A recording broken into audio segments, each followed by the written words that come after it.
जयसिंगपूर गुन्हे शोध पथकाची धडाकेबाज कारवाई. खुनातील संशयित आरोपी अवघ्या 4 तासात जेरबंद.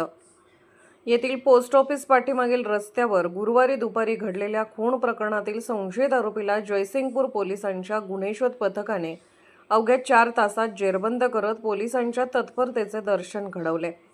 याबाबत पोलिसांकडून मिळालेली माहिती अशी: गुरुवार दिनांक 21 मे रोजी दुपारी 3:30च्या सुमारास संशयित आरोपी राजू लक्ष्मण कांबळे याने गाडीच्या कर्जाच्या हप्त्यावरून झालेला जुना वाद तसेच व्हॉट्सअप ग्रुपवरील कमेंटचा राग मनात धरून साहिल जाकीर काझी व 29 राहणार गल्ली नंबर 13 मच्छी मार्केट जयसिंगपूर व त्याचा मित्र कार्तिक कलगुटके यांना पोस्ट ऑफिस परिसरातील रस्त्यावर बोलावून घेतले. यावेळी झालेल्या वादातून आरोपी राजू कांबळे याने साहिल काझी याच्या छातीच्या डाव्या बाजूस व दंडावर धारदार चाकूने वार केले. गंभीर जखमी झालेल्या साहिल काझी याचा उपचारापूर्वीच मृत्यू झाला. या घटनेनंतर परिसरात मोठी खळबळ उडाली होती. दरम्यान घटनेची माहिती मिळताच जयसिंगपूर पोलीस ठाण्याचे गुन्हे शोध पथक तात्काळ कामाला लागले.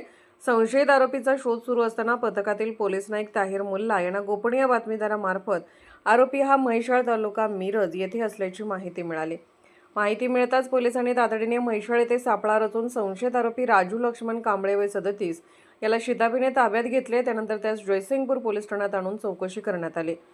त्याने गुन्ह्याची कबुली दिल्याचे पोलिसांनी सांगितले. या प्रकरणाचा प्राथमिक तपास PSI प्रवीण माने करत असून पुढील तपास सुरू आहे. पोलीस ऑफ इंडिया न्यूज चॅनलला लाईक करा, शेअर करा आणि सबस्क्राईब करा.